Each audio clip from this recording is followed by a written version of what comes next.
Bonjour, à quoi faut-il s'attendre sur les cryptos dans les jours et semaines qui viennent? Va-t-il y avoir bientôt une altcoin season? C'est ce que nous allons voir dans l'analyse du jour. Mais avant de commencer, n'oubliez pas de vous abonner, de mettre un petit pouce bleu et de laisser un commentaire. Alors, on a vraiment beaucoup de choses à voir aujourd'hui, donc on va pas perdre de temps, on va se diriger vers la cryptomap du jour qui est relativement verte, à part deux trois petits altcoins qui corrigent, mais sinon, on a du vert sur l'ensemble du tableau. On a IMX qui fait un joli 12%, Pendle 13, Link 14 et PIT 29%. Et sinon, l'ensemble des altcoins, ils font entre 3 et 5% en moyenne. Le dollar, on va pas s'y attarder aujourd'hui. Je voulais en parler, mais au final, on n'aura pas le temps. Donc, on va juste aller voir le court terme, hein. Hop, on va zoomer un peu. On est bloqué, hein, toujours. Ça n'a pas changé, hein. On est toujours bloqué sous cette fameuse grosse résistance. Et du coup, on verra ça lundi avec la vidéo mensuelle. Voilà, ça va nous faire gagner du temps. Sinon, la vidéo va durer encore 1 heure. Le Bitcoin. Alors, on va commencer par rapidement, très rapidement, le long terme. Mais je vous invite à aller voir la dernière vidéo où, bien entendu, il y aura une analyse complète, où il y a eu une analyse complète sur le Bitcoin sur le moyen long terme. Donc, allez voir la vidéo. Aujourd'hui, on va faire ça très rapidement. On est toujours dans ce range. Voilà, on a un range weekly, on est en weekly là. On a un range ici, vous voyez qu'on n'a pas réussi à clôturer en weekly au-dessus de ce niveau, donc des 44 000 $. Et à l'inverse, on n'a pas réussi à clôturer sous les 40, globalement les 41 000 $. Voilà, donc une clôture au-dessus des 44 000 $, ça nous donnera potentiellement une prochaine jambe haussière pour aller rechercher dans un premier temps le niveau qu'on a déjà été recherché ici. Hein, vous voyez la mèche sur tout simplement les 0,68 de Fibonacci, le début de la zone de rechargement de shirt, voire le haut de la zone de rechargement de shirt vers les 57 500 $. Voilà, donc c'est les deux objectifs en cas de cassure haussière. Et si on casse vers le bas, on a une target intermédiaire là, un support intermédiaire qui nous donne pas mal d'indicateurs, notamment le Ishimoku en weekly. Donc aux alentours des 36 000 $, c'est pour ça que je vous ai mis une petite zone entre les 35 et les 37 000 $. Et ensuite, on a le gros support ici, aux alentours des 30-32 000 $, donc voilà, aux alentours des 31 000 $. Le dernier support, donc bien entendu, si on devait y aller, ce serait une très bonne opportunité d'achat, de racheter du Bitcoin aux alentours des 30 000 $, mais comme on l'a vu dans l'analyse précédente, ce sera quand même risqué parce qu'on aura déjà cassé un support important ici. Et voilà, ce sera un achat risqué à faire, mais en tout cas, effectivement, c'est un très bon prix pour ceux qui n'ont pas encore de Bitcoin et qui ont loupé les achats, mais risqués. Voilà, donc bien entendu, sur très long terme, ça n'a pas trop d'importance. Même si on devait avoir un mauvais cycle ou un bull run amputé ou gâché ou je sais pas ce coup-ci, si vous croyez au Bitcoin, bon bah voilà, pour du très long terme, dans 5, 10, 15 ans, effectivement, avoir du Bitcoin à 30 000 $, théoriquement, c'est une très bonne chose. Mais sur du court, moyen, long terme, eh bien, ça peut être risqué, comme on l'a vu dans la dernière analyse. Encore une fois, allez voir la vidéo précédente. Voilà, donc c'est ça en gros les deux possibilités. Et on va... Alors, je vais juste... Ouais, non, c'est bon. On va passer sur le court terme. Donc du coup, en 4 heures, on n'a pas changé beaucoup depuis la dernière fois. Donc, on a potentiellement un bottom qui a été fait ici, aux alentours des 38 500 $. Très bon niveau d'achat qu'on ne s'est pas gêné de prendre. Là, maintenant, on est dans une sorte de structure qui ressemble, malheureusement pour le moment, à une figure de distribution. Vous voyez, vous avez une hausse et puis ensuite on a des sommets comme ça. Ouais, on pourrait même faire potentiellement, vous voyez, dire là on a une trendline de support haussière. On pourrait construire une sorte de épaule, tête, épaule. Hein, vous voyez, si on revient là, on aura une potentielle épaule, tête-épaule qui sera validée à la cassure, hein, qui est bien entendu une figure baissière. Donc, si ça devait arriver, on a un objectif potentiel ici, tout simplement. Alors, je me rappelle plus pourquoi j'ai mis un objectif ici d'ailleurs. Je me rappelle plus. Il correspond à quoi vraiment? Potentiellement si. Ok. Donc si on a trouvé un bottom, voilà, je complète. Si on a trouvé un bottom ici, eh bien, on a un objectif ici parce qu'on pourrait avoir terminé une première vague haussière et donc corriger. Donc l'objectif, c'est toujours la même chose, c'est les 0,5 Voilà, donc si on est bien bullish, qu'on a bien trouvé un bottom ici, et qu'on devait avoir une correction plus importante, parce que là on est déjà venu chercher, vous voyez les 0,382, hein, donc des fois les corrections s'arrêtent au 0,382. Mais si on devait aller plus bas tout en ayant trouvé un bottom ici, là c'est une bonne zone d'achat. Voilà, donc c'est la prochaine target, la première target en cas de cassure de cette trendline haussière. C'est-à-dire, pour le moment, elle se trouve aux environs des 42 300 $. Et ensuite, bien entendu, vous avez le plus gros support ici aux 40 000 $, tout simplement. Et la trendline haussière, bien évidemment, on pourrait revenir faire une petite mèche pour venir chercher la fameuse trendline, hein, qui a très bien fonctionné ici. C'était une ancienne trendline du début du bull run. Voilà. Donc vous avez double target qui sont pas très loin en cas de cassure baissière. Et en cas de cassure haussière, alors voilà. Alors les prémices, hein, ça pourrait être bien entendu sur le court terme. La cassure de ce petit triangle à très court terme, hein, sur l'une heure, on est dans un petit triangle. En dessous, vous voyez, on est dans la zone de rechargement de short du mouvement baissier, hein. On a le sommet ici, le bas ici, on a 0,68786, donc la zone de rechargement de short qu'on est venu travailler. Pour l'instant, on a 3 rejets. Encore une fois, en général, c'est pas une figure très bullish, ça, quand vous avez 3 sommets comme ça. La mèche ici, elle est venue rechercher parfaitement le haut de la zone de rechargement de short. Donc pour l'instant, c'est que des rejets. On est dans une sorte de petit triangle. Donc si on arrive à s'extraire par le haut de ce triangle, vous voyez là, on est sur la borne haute du triangle, donc des 43 200 $, eh bien, on va aller probablement rechercher là-haut. Et si on arrive à sortir de la zone de rechargement de short, eh bien, on aura peut-être du coup, techniquement, on est censé aller faire un nouveau plus haut. Voilà, donc est-ce que ce sera juste une prise de liquidité pour venir chercher? Parce que vous voyez, on a quasiment un quadruple sommet ici, 1, 2, 3, 4.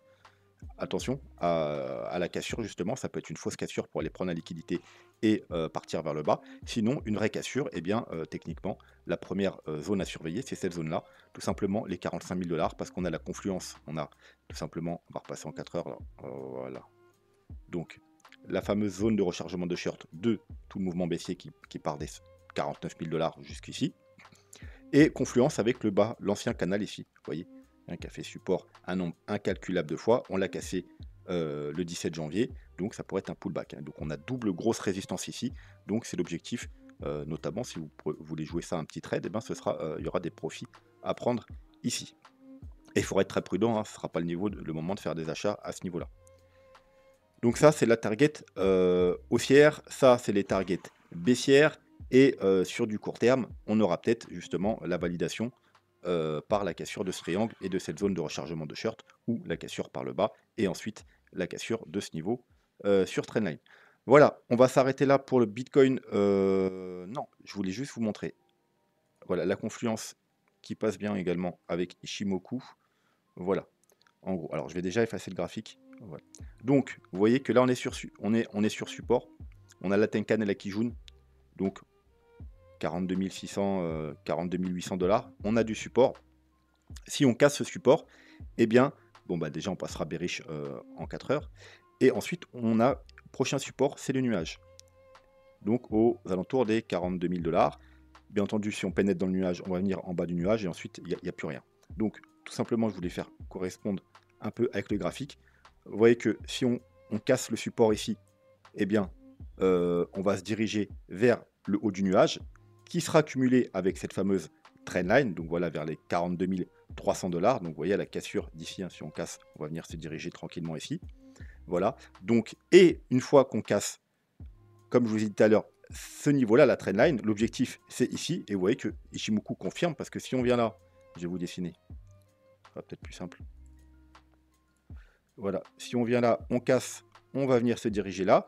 Et si on casse ici, eh bien, on casse ce fameux support, mais au passage, on rentre dans le nuage. Et en général, quand on rentre dans le nuage, qu'est-ce qui se passe? Eh bien, on est attiré vers le bas du nuage. Et le bas du nuage, il correspond parfaitement au haut de la zone d'achat, donc aux alentours des 41 200 $. Voilà. Et puis ensuite, si on sort du nuage, eh bien voilà, il n'y a plus de support Ishimoku, il faudra s'en tenir au double support graphique qu'il y a ici vers les 40 000 $. Voilà, donc vous voyez que Ishimoku confirme bien les supports graphiques. Et à l'inverse, bien, si ce support tient et on remonte, eh bien, on reste bullish en 4 heures. Vous voyez, on a la Greenspan qui est haussière aussi. Et donc tout va bien, on pourra peut-être aller rejoindre la target des 45 000 $. Bref, on en a fini pour le Bitcoin. On va aller voir les altcoins. Donc on va s'occuper des altcoins en général. Et ensuite, on verra 2-3 altcoins en particulier, dont l'Ethereum que vous me demandez à chaque fois.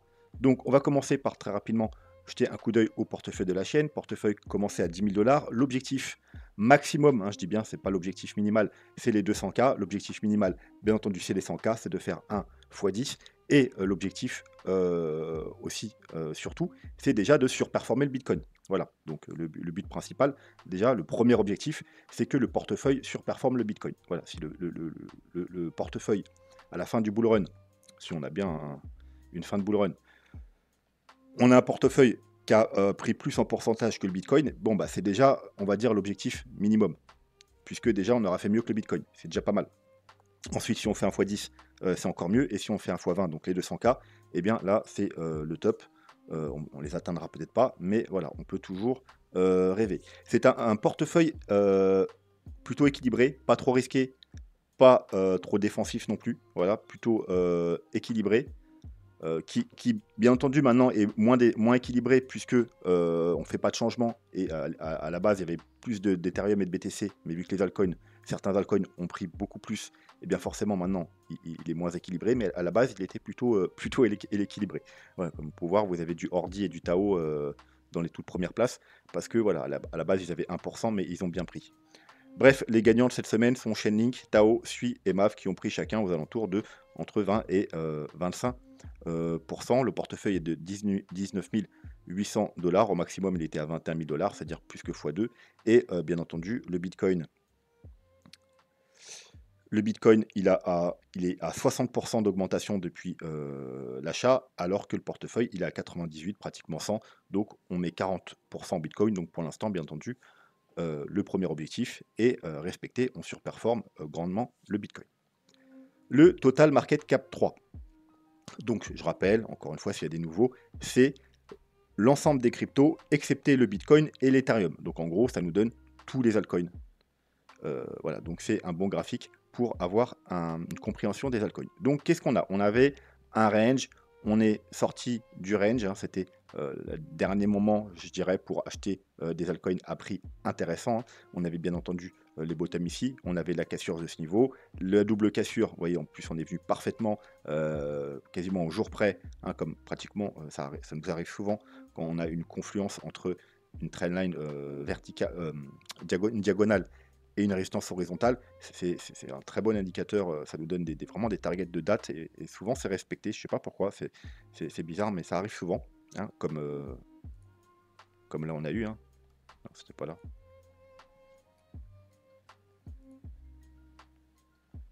Voilà, comme là on a eu au jour près, hein, c'était quoi, le 24 janvier, on est venu pile chercher notre target le bon jour. Bon bah ça arrive régulièrement. Donc ça arrivait encore ici, hein, la fracture ici, c'était voilà, un très bon niveau de confirmation. Et puis le dernier niveau d'achat, la cassure de ce range, hein, avec, voilà, il y a eu de nombreux pullbacks, et en plus je suis en 3 jours, hein, si vous mettez en daily, vous avez eu énormément de jours pour acheter ce niveau. Voilà, donc maintenant, bien entendu, c'est un peu moins intéressant d'acheter des altcoins, puisque on a déjà eu toutes les validations. Quoi qu'il en soit, bon, bah, si vous avez toujours pas d'altcoin et que vous en voulez, eh bien là on a un petit triangle, on est en weekly, hein, donc c'est plutôt fiable, hein. On a une sorte de triangle weekly, vous voyez, on a des mèches, énormément de mèches qui viennent taper la trendline du haut, et puis là on a un support, anciennement, vous voyez, résistance, résistance, et maintenant support, support, support. Là on a fait une grande mèche, mais on n'a pas clôturé en dessous, et encore une fois on est revenu chercher ce niveau. Voilà, donc pareil, on est un peu comme sur le Bitcoin, sauf que sur le Bitcoin c'est un triangle 4 heures, là on est dans un triangle weekly. Confirmation haussière, eh bien, on aura probablement une nouvelle belle jambe haussière, et je m'attends à vraiment une belle jambe haussière. Et au contraire, si, alors, je vais quand même vous mettre, voilà, donc là, vous pouvez facilement décompter une vague, deux vagues, là, trois vagues, donc techniquement, on est dans une vague 4, après, on aura une vague 5. Vous voyez, une vague, deux vagues, et ensuite, là, on a les sous-vagues. 1, 2, alors peut-être pas en weekly, voilà. 1, 2, 3, 4, 5 avec une divergence. Vous voyez, 1, 2, 3, 4, 5 avec une divergence. Donc ça valide 1, 2, 3, 4, 5. C'est une vague 3. On est dans une vague 4. Donc ça, à quoi ça nous sert? Ça nous sert tout simplement aux objectifs de cette correction. On sait que c'est une correction techniquement de vague 4, hein, bien entendu, si on est bullish. Donc, c'est pour ça qu'on met un Fibo. Hein, je l'ai déjà fait préalablement. 1, 2, bas de la vague 2, haut de la vague 3. Et voilà. Pour l'instant, on est revenu chercher les 0,382. Donc, c'est l'objectif principal d'une vague 4. Donc, cette correction est peut-être terminée. Hein, en cas de cassure, la validation, ce sera probablement la cassure de ce triangle. Ou alors, on pourrait aller un peu plus bas. Si on devait avoir une correction en 3 temps, 1, 2, 3, voilà, pour chercher les 0,5. Et on serait proche également, pourquoi pas avec une petite mèche même, pour aller chercher tout simplement le gros support, hein, anciennement haut du range, qu'on a cassé. Alors on a fait là pullback court terme, vous voyez, à la cassure, mais souvent, même si on a déjà eu un pullback à la cassure, on en a un quelques temps plus tard, un vrai gros pullback, un pullback weekly, quoi. Donc voilà, techniquement, on n'est pas censé, c'est un peu bas pour une 4, hein, mais voilà, la 1 il est là, donc vous savez qu'une 4, ça peut pas aller plus bas que. Donc là, c'est une cible acceptable pour une 4, mais ce sera une 4 vraiment très forte. Voilà. Donc techniquement, soit on a trouvé le bottom, soit on va aller retester ces zones-là, cette zone-là, mais là, on n'est même pas censé aller la rechercher. Ce serait un trop beau cadeau d'ailleurs, hein, parce que ça vous donnerait des altcoins à prix extrêmement intéressant. Alors bien entendu, si on y va, c'est une très très bonne opportunité. Hein, un peu, c'est plutôt le scénario que si on retournait aux 30 000 $ par exemple sur le Bitcoin. Mais voilà, encore une fois, ce serait risqué. Voilà. Par contre, dans cette zone-là, c'est beaucoup moins de risqué. Et bien entendu, si on a trouvé le bottom et qu'on casse vers le haut, on pourrait avoir une nouvelle jambe haussière. Et j'attends, si c'est le cas, une jambe assez puissante. Pourquoi? Tout simplement parce qu'on a enfin eu, on est en train d'avoir les confirmations qu'on attendait sur l'altcoin season. Alors, à regarder en annuel, hein, year. Ne regardez pas ici, ils sont beaucoup moins pertinents. Il faut regarder sur du très long terme. Et ce qu'on peut voir, c'est que, alors là, c'était le bull run, l'ancien bull run de 2018. Donc il y a 2 bull runs en arrière. Le top, hein, vous voyez, donc on est monté très haut avec les altcoins. Donc là, c'est altcoin, c'est le côté altcoin. Et là, c'est quand le altcoin domine. Et en bas, c'est quand le Bitcoin domine. Voilà, donc là les altcoins ils surperforment et le Bitcoin surperforme. Mais c'est bien entendu pas là qu'il faut acheter des altcoins puisque c'est trop tard. C'est là où il faut revendre ces altcoins. Vous voyez, quand on se rapproche du rouge, c'est là où on vend les altcoins. Et quand on est dans le rouge ici, c'est plutôt là où on achète des altcoins. Alors c'est pas aussi précis que ça, mais voilà. En tout cas, ce qu'il faut surtout pas faire, c'est acheter des altcoins là et vendre vos altcoins là. Bref, vous voyez que ici, on a un plus haut, un plus haut, un plus bas, un plus bas. Voilà, on fait que des plus bas. On peut faire une sorte de trendline baissière. Hein. Je ne peux pas la dessiner malheureusement, mais vous imaginez une trendline baissière. Et lorsqu'on casse cette trendline baissière vers ici, au passage, vous voyez, on a cassé également ce niveau. On a 2 traits, hein. On a un trait à 75, un trait à 25. Vous voyez qu'en dessous des 25, en général, c'est toutes les zones de bottom et au-dessus des 75, c'est les zones de top sur les altcoins. Et bien, lorsqu'on casse ces 2 niveaux, après justement, on va dire, le bear market et une grosse phase de consolidation hein, qui dure plusieurs mois, voire 1 an ou plus, eh bien, on a l'altcoin season qui démarre. Et vous voyez, alors c'est pas en un temps, on a une première altcoin season ici au 2020, puis on en a eu une deuxième jusqu'en mai 2021, le premier top du Bitcoin dans le dernier bull run, et une dernière au deuxième top du Bitcoin dans le dernier bull run. Vous voyez, donc on a eu 3 grosses phases d'altcoin season, mais ça a vraiment démarré ici. Donc là, on est à peu près dans le même scénario. On a des plus hauts, toujours plus bas, vous voyez. Et on a une sorte de, si vous prenez, on va prendre plus à partir de là, une trendline imaginaire. Alors là, on est venu casser cette trendline. On est venu également casser les 25. Vous voyez, on était en dessous, là, période de bottom. La meilleure période pour acheter du Bitcoin, quand on arrive, des altcoins, quand on arrive dans le rouge, entre le mois d'août et le mois d'octobre. Hein. Le mois d'octobre, c'est d'ailleurs là, du coup, parce que pour moi, c'était le meilleur moment pour acheter des altcoins, que j'ai créé le portefeuille pour les retardataires qui n'avaient pas pu acheter surtout du Bitcoin et certains altcoins plus tôt. Mais pour certaines altcoins, c'était même le meilleur moment au mois d'octobre parce qu'ils sont partis faire des nouveaux plus bas. D'autres, non, mais ils étaient en tout cas proches des bottoms. C'était pour moi le meilleur moment d'acheter des altcoins. Et c'est pour ça que c'est à ce moment-là que j'ai sorti le portefeuille pour vous ayez des bons niveaux d'achat. Et ensuite, on est parti. Donc directement, en plus, voilà, comme ça, vous n'aviez pas à attendre, hein, parce qu'effectivement, il y a certains altcoins, ils avaient déjà bottom ici, mais vous avez, avant que ça décolle vraiment, il faut attendre plus d'1 an. Donc là, en achetant au mois d'octobre, il n'y avait pas à attendre, c'est parti direct. On est venu casser ce niveau, on est venu casser la trendline, on est venu même faire un léger plus haut, vous voyez, donc plus bas, plus bas, plus bas, plus bas, là, un léger plus haut. Donc en soi, on a déjà les confirmations, mais pour l'instant, vous voyez, si vous imaginez la trendline, on l'a cassée et réintégrée. Donc pour l'instant, c'est plus un fake out. Vous voyez? Donc malgré des signaux intéressants, voilà, c'est les fake out. Vous voyez, on a fait en quelque sorte un gros pullback sur ce niveau et sur la trendline, et là on est en train de se battre. Donc si ça repart à la hausse, c'est très bon signe, ça nous valide, on va dire, le début de l'altcoin season. Si par contre on a des problèmes, et notamment sur le Bitcoin, qu'on devait avoir des corrections plus importantes, eh bien ça sera un peu remis à plus tard. Voilà, il faudra réavoir des signaux, c'est-à-dire probablement on va redescendre un peu là. Il y aura peut-être une très bonne opportunité, hein, pourquoi pas, justement, si on vient rechercher ces niveaux-là, comme je vous disais tout à l'heure, une très bonne opportunité risquée, mais très bonne opportunité au niveau des prix pour recharger une dernière fois avant que ça parte vraiment. Si ça part vraiment, si l'altcoin démarre, le Bitcoin démarre, hein, si le Bitcoin il démarre pas, les altcoins ne vont pas partir tout seul à la hausse, ça n'arrive jamais.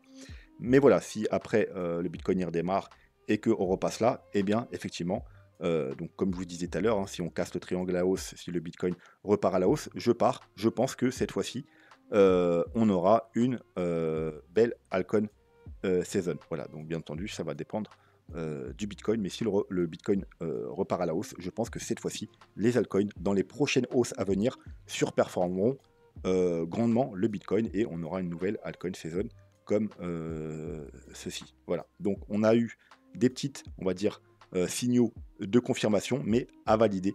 À valider, vous voyez, par exemple, au court terme, vous pouvez une sorte de petit W, là, vous voyez, si on arrive à valider le W et à repartir comme ça, c'est bon. Je pense que l'altcoin season va pouvoir démarrer. Ethereum. Donc, alors, je vais 2 secondes, je vais boire un petit coup, 10 coups d'eau.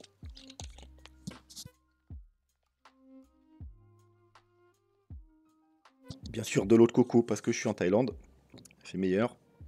Donc, qu'est-ce qu'on a sur l'Ethereum? On a déjà un niveau extrêmement important. C'était le niveau des, alors exactement 1940 $, mais on va arrondir, hein, on va dire que c'est les 2000 $. Vous voyez, qui a fait résistance ici, support, support, support, puis support, ensuite résistance, résistance, résistance, avec un petit fake out, résistance, résistance, résistance. Et une fois qu'on l'a cassé, support, et on est parti. Voilà. Donc là, c'était encore une fois, comme je vous ai donné sur le altcoin tout à l'heure, le dernier moment pour moi pour acheter de l'Ethereum à un prix intéressant aux alentours des 2000 $. Bien entendu, ici, hein, sur la zone d'achat, c'était mieux. Et ici, hein, comme je vous l'avais donné, ce niveau d'achat, surtout le fake out de cette trendline ici, hein, je vous avais donné ce niveau d'achat et cette confirmation avec double, encore une fois, double, vous voyez, trendline et résistance horizontale. Voilà, pour moi, c'était les deux meilleurs niveaux dans les mois passés pour acheter d'Ethereum. Je vous les ai donnés. Là, c'était le dernier niveau, même si un peu moins intéressant. Voilà, maintenant, je trouve ça beaucoup moins intéressant d'acheter l'Ethereum. Mais si voilà, vous voulez à tout prix d'Ethereum et que vous êtes redardataire, vous n'en avez pas encore ou pas assez, eh bien, il faudra attendre la cassure de cette figure. On a une rising wedge, un peu comme sur le Bitcoin, sur un des graphiques du Bitcoin qu'on n'a pas vu aujourd'hui, avec un sommet, deux sommets. Là, on est venu toucher à de nombreuses reprises. Là, petit fake out, vous voyez, on a clôturé au-dessus, mais on n'a pas eu de bougie de confirmation, bougie rouge, on réintègre. Voilà, donc si on arrive à s'extraire de cette figure, si là, c'était pas juste un fake out, là, on vient juste faire un deuxième fake out, du coup, pour repartir, bon, c'est bullish, on pourra acheter d'Ethereum et on aura probablement une belle jambe haussière. Si au contraire, dans un premier temps, on casse ce niveau, vous voyez, on a un petit niveau de support intermédiaire là. Ici, on est bloqué depuis plusieurs semaines sur les 2000, pratiquement 2200 $, un niveau horizontal. Si on casse ce niveau et cette petite, on a une petite trendline intermédiaire. Vous voyez la trendline du bas ici, en bleu, hein, qui délimite la falling wedge. Mais on en a une qui est aussi intéressante, vous voyez, en bleu ciel. Parce qu'au lieu de prendre les mèches ici, j'ai pris les corps des bougies. Ça nous fait beaucoup plus de points de contact. Ici, vous voyez, on vient chercher également en support, puis en résistance. Ici, il y aurait des parfaitement doubles entre cette trendline et cette trendline. Vraiment, le point, encore une fois, parfait qui a été respecté, rejet. Et puis, une fois qu'on l'a passé, alors vous voyez encore une fois une mèche, rejet. Et une fois qu'on l'a passé, eh bien, on a pu monter. Donc, c'est un support également intéressant, intermédiaire. Donc, si on revient ici et qu'on fait juste une petite mèche pour aller prendre ici et qu'on réintègre, très bon niveau d'achat. Hein. Donc, si on vient chercher là les 1100, quelque chose aux alentours, et qu'on repasse au-dessus des 1200, eh bien, excuse-moi, des 2200, très bon niveau d'achat, c'est-à-dire peut-être fake out. Hein. Les plus, si c'est pour du long terme et vous voulez plus de sûreté, vous attendez la cassure de ce niveau. Mais sur du plus court terme, ici, c'est un bon truc à prendre si on y revient, hein, comme je vous dis, si ça se produit. Hein. Peut-être ça va pas se produire, là, peut-être qu'on va casser directement à la hausse. Donc dans ce cas-là, vous pouvez acheter à la cassure. Mais si ça se produit, ça, ce sera un très bon niveau d'achat. Et bien entendu, si on casse cette trendline, eh bien on ira rechercher, vous voyez, le double support ici, tout simplement. Encore une fois, la grosse trendline bleue, hein, la base de cette figure. Hein. Mais vous voyez déjà, ce serait pas très bullish parce qu'on a une figure ici, alors, déjà qui est une figure baissière. Hein, je vous rappelle, une rising wedge, c'est une figure baissière. La plupart du temps, ça casse à la baisse. Et pour les objectifs, bah, tout simplement, je vais vous montrer. Hein. Vous prenez ça, hop, par exemple, quelque chose comme ça. Hop, et vous le mettez à la cassure, bon, mettons on casse là, pile poil à ce niveau-là, voilà, ça nous ramène à faire un quasiment double bottom sur l'Ethereum, donc c'est un scénario ultra baissier, donc bien évidemment, faut surtout pas recasser ce niveau, puisque déjà, on casserait ce gros niveau, vous voyez, qui nous a fait quand même résistance bien depuis mai 2022, 2 ans, il a fait résistance, après avoir supporté pendant plus d'un an, il a fait résistance pendant 2 ans, on l'a enfin cassé, pullback. Voilà, on a déjà fait un fake out ici où on a piégé tout le monde. Donc c'est bon, fake out, c'est fait. Là, on casse, petit pullback, on repart à la hausse. On est, encore une fois déjà, même pas censé retourner parce que c'est une très bonne opportunité d'achat, comme sur les altcoins, hein, si on revient chercher ce niveau-là. Un cadeau, voilà. Donc, encore une fois, c'est risqué. Comme le Bitcoin aux 30 000 $, c'est pareil. Voilà, Bitcoin aux 30 000 $, Ethereum aux 1800, 2000 $, altcoin ici. Tout ça, c'est une très bonne opportunité si ça se produit, mais risqué, parce qu'on n'est pas censé retourner. Et si on casse, bon, bah voilà, hein, c'est la fin des haricots. Hein. C'est comme si on casse les 30 000 $ sur Bitcoin. C'est voilà, c'est problématique. En weekly, je parle bien. Donc voilà, si on vient ici, petit scénario fake out intéressant. Si on sort ici à la hausse, intéressant. Et si on vient ici, très très intéressant, mais risqué. Donc ça, c'est pour les Ethereum. On m'a demandé Matic. Hein. Donc du coup, dans tous les altcoins que vous pouvez demander en commentaire, j'ai pris un très connu, un du top 20, et un beaucoup moins connu, un du top très très loin, du top 400, je crois. Voilà, comme ça vaut. Il y en a pour tous les goûts. Donc, on a quoi sur Matic? On a une trendline. Hein. Déjà, Matic, contrairement au Bitcoin ou à l'Ethereum ou à plein d'autres altcoins, on n'a pas encore validé de retournement haussier. C'est-à-dire on est toujours dans une tendance baissière. Hein. On a un plus haut qui a été fait ici, on a un plus haut plus bas qui a été fait ici, on a un plus haut encore plus bas qui a été fait ici. On a une trendline, on n'a toujours pas cette trendline baissière. Bien entendu, on a essayé là, on est venu rechercher cette grosse zone de résistance horizontale. Si vous voulez comparer au Bitcoin, ici là, c'est les 30 000 $ du Bitcoin, la zone des 30-32 000 $ du Bitcoin. Donc, en termes effectivement de rebond, on est encore très faible. Hein, si on en termes de Fibo, avec le Bitcoin par exemple, on est revenu chercher les Fibo 0,61,8 sur toute la chute. Donc ici, vous voyez, on sera au 2 $.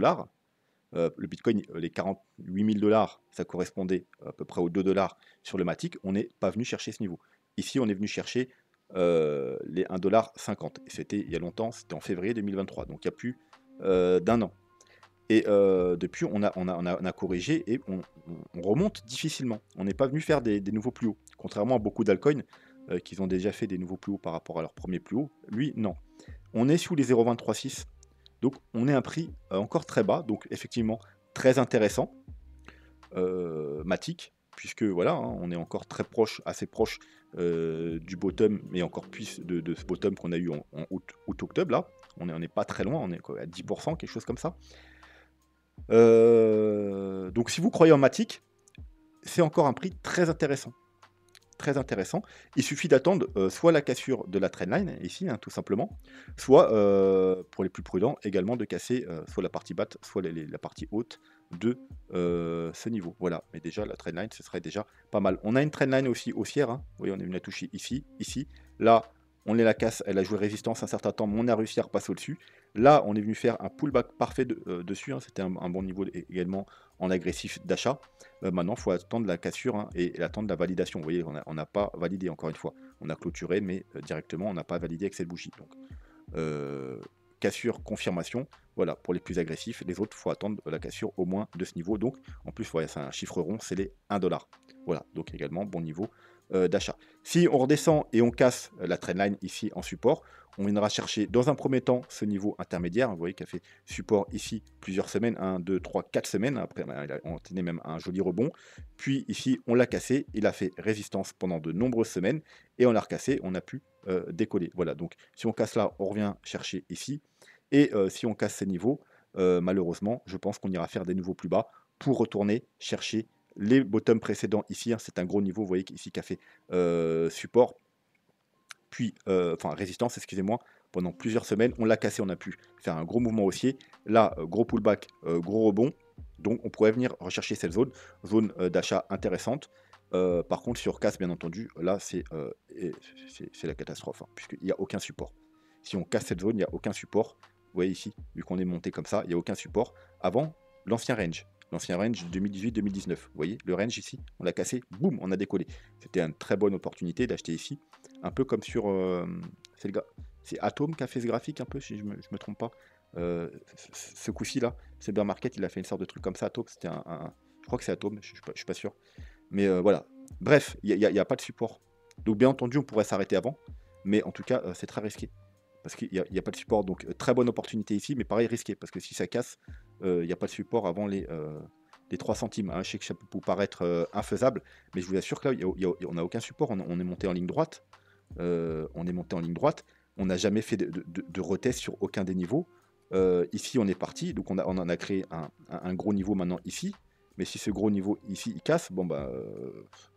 Alors bien entendu, hein, ce scénario-là, ça arrivera que s'il y a une catastrophe sur le Bitcoin ou sur la blockchain Matic en elle-même. Mais voilà. Donc en tout cas, voilà ce qu'il en est sur Matic. Très bon prix, bon, Matic, hein, donc c'est un très bon projet. Malgré que ces derniers temps, je n'ai pas suivi, mais bon, je n'ai pas entendu de mauvaise news non plus, donc je pense pas qu'il y arrivait quelque chose de mauvais sur la blockchain Matic.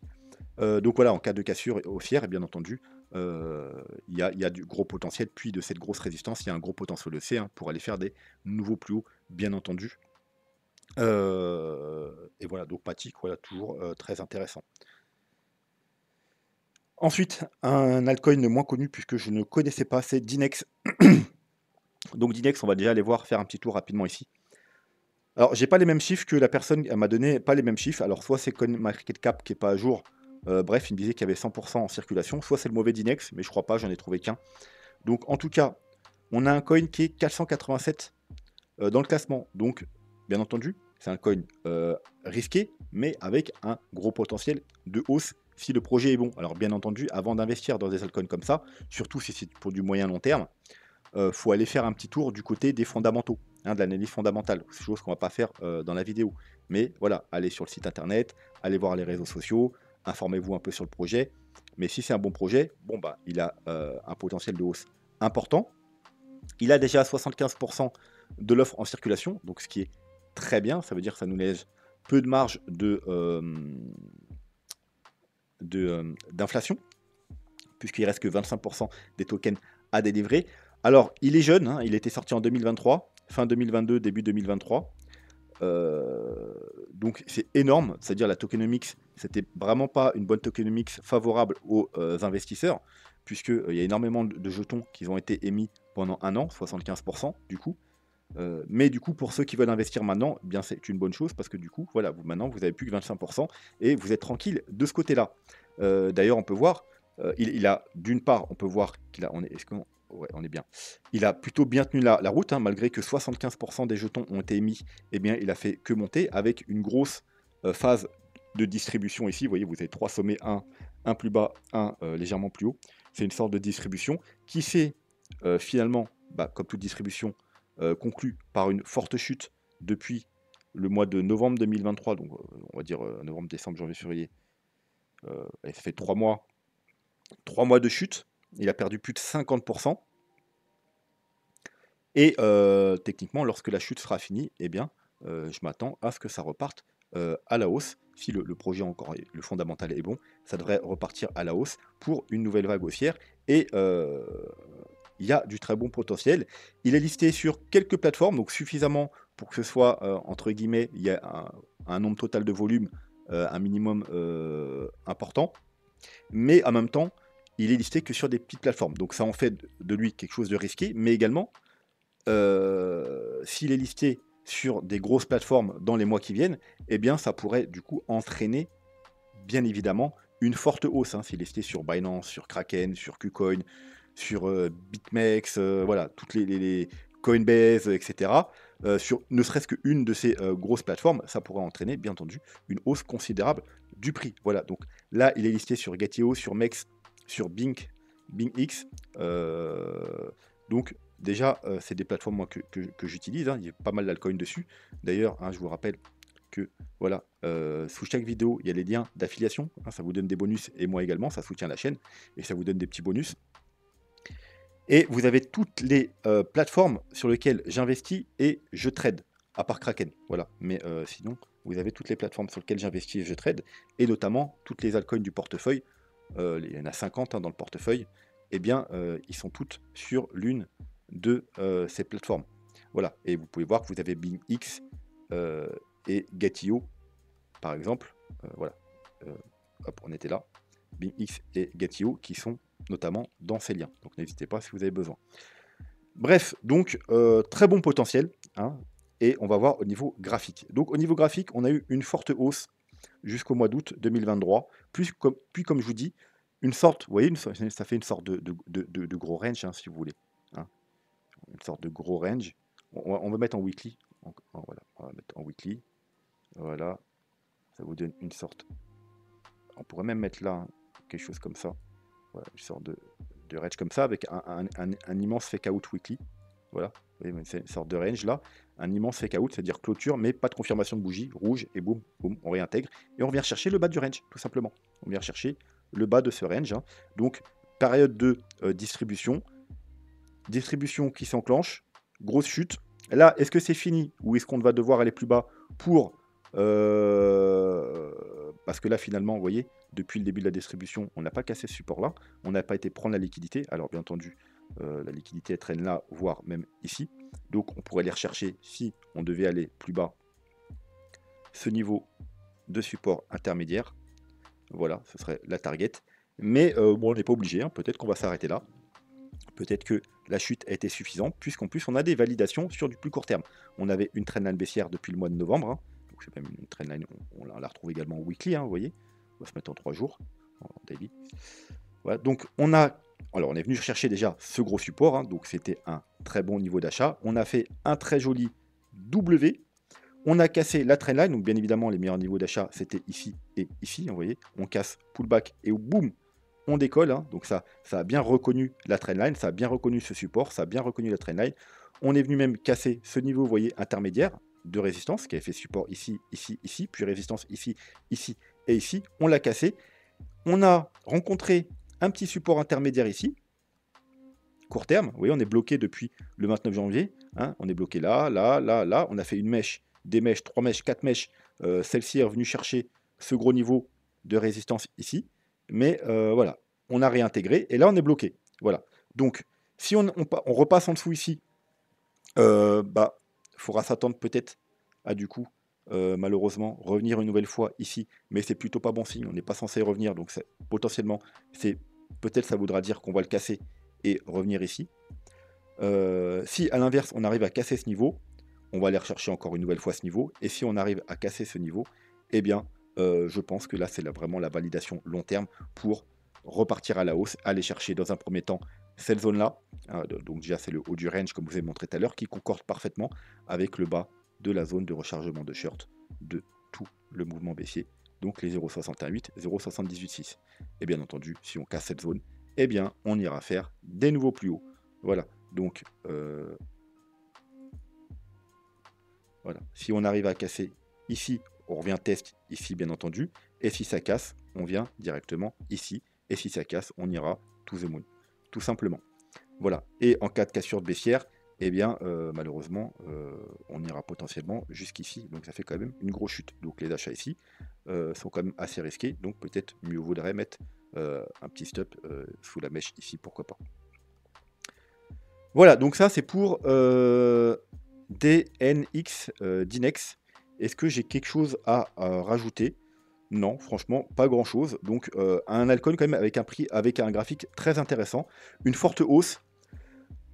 Beaucoup de jetons qui ont été mis 75 sur un an. Donc forcément, bah ça a bloqué la hausse. Ça nous a fait une période de distribution de ces jetons, justement.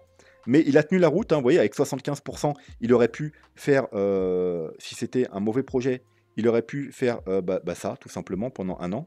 Puisque 75 de jetons émis, en général, bah, ça crée des graphiques comme ça. Si il a bien tenu qu'à la place, il a fait une distribution, avec une, chute finale, eh bien, c'est que, le projet doit être quand même, intéressant. En tout cas, il y a des acheteurs qui ont su compenser, 75 de jetons émis. Donc de potentiels vendeurs. Donc ça veut dire qu'il y en a qui croient vos projets, qui ont holdé et ceux qui ont vendu, ils ont tous été, rachetés. Donc ça, c'est plutôt un bon signal. Bien entendu, il faut tenir maintenant ce gros support. Si on tient ce gros support, et surtout si on casse, ces niveaux-là, eh bien, c'est très bon signe. J'en aurais peut-être rajouté un portefeuille si aux validations bien sûr, si j'aurais pas déjà eu 50 altcoins dans le portefeuille. Voilà. Mais en tout cas, ça s'apparente pratiquement à une crypto pépite. Voilà. Donc, je pense qu'on en a fini pour aujourd'hui. J'espère que la vidéo vous a plu. N'hésitez pas à vous abonner si vous n'avez pas déjà fait. Un petit pouce bleu, un commentaire, ça soutient toujours la chaîne. En commentaire notamment, vous pouvez demander des altcoins. Comme ça, je vous les analyserai dans les prochaines vidéos. Sur ce, je vous souhaite une très bonne journée, une très bonne soirée, un très bon week-end et je vous dis à lundi pour l'analyse mensuelle. Tchuss.